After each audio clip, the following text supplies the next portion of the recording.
Hey guys, welcome to another video. I'm going to give you some more tips on how you can be more effective. Let's go. It's from the army, SAS I believe. 2 is 1 and 1 is none.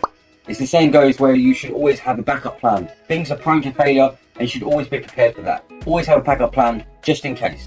There's another one that says slow is smooth and smooth is fast. When you're slow and smooth and taking your time, you make less mistakes and ultimately you become faster. Another quote I like, if you always do what you've always done, you'll always get what you've always got. If you're not experimenting with your process and the things that you're going through, you're not going to be progressing in the same way as if you did. If you continue the same path of experimentation, well then you'll continue to get similar results to how you did previously. Parkinsons law is the idea that work expands to fill the amount of time that you've allocated to it. An example is, if I gave you 12 hours to clean a room, you'll find distractions and different things to help you fill that space of 12 hours. If I said to you to clean the room in 10 minutes, well, you're going to respond completely differently. So when you're setting goals, tasks, and the things that you want to be doing, again, make sure that it's time bound, restricted in a window of time to complete it. This could completely alter how you respond to the situation. You need to gradually expose yourself under more and more stress. Self-imposed stress. There is a difference between normal stress and self-imposed. When it's self-imposed, it's normally with purpose. People that go to the gym a lot are under a lot amount of stress, but it's self-imposed and they enjoy the rewards that they know is coming.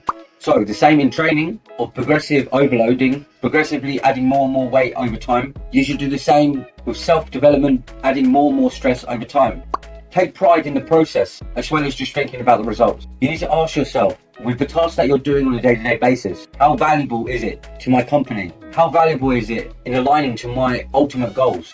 The 4 Ds that you should go through when thinking about tasks. The first is deleting it. See if you can just subtract it. Does it even need to be done? 2, can it be delegated and given to someone else so you free up more time and energy for things that matter more? 3, can you defer it to another time? Are you able to put it onto your calendar so you're not just impulsively trying to attend to situations as they come? If you're consistently trying to fight fires, you're never going to grow. Think about the things that is going to help benefit you long term rather than fighting the fires in the immediate moment. Ask yourself different questions to help prime your state of thinking. One example would be, how can I achieve the same outcome in half of the time? What is the number one most important thing for me to do today? What is the one thing I can do right now to make the rest of my week feel like a success?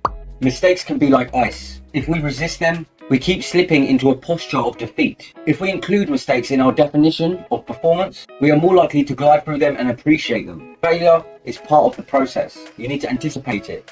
If you're not failing, you're not trying hard enough. If you're not failing, you are not being ambitious enough. If you are not failing at different things, you are not growing because you're not even reaching your own bench line of what is normal, what is easy, and what you are capable of.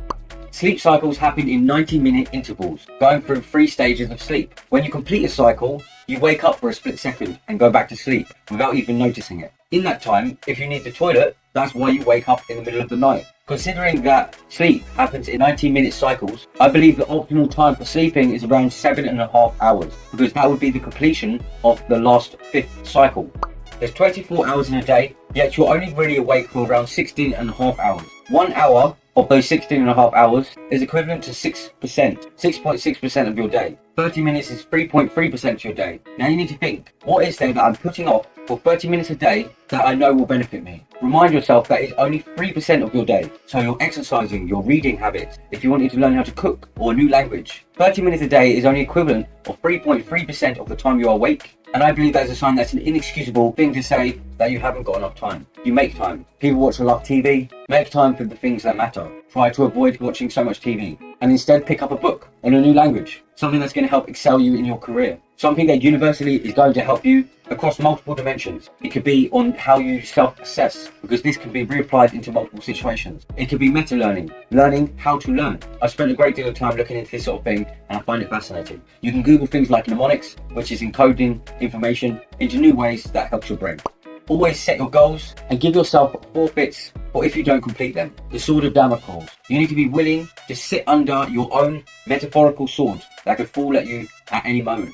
Give yourself rewards. Then you're crossing both paths of giving yourself positive reinforcement and also negative reinforcement. The feeling of loss is 3 times stronger than the feeling of gain. So the consequences of not fulfilling a goal is important, and because it's more powerful, even more important. That's all I've got time for. Take care, people. See you later. Boom.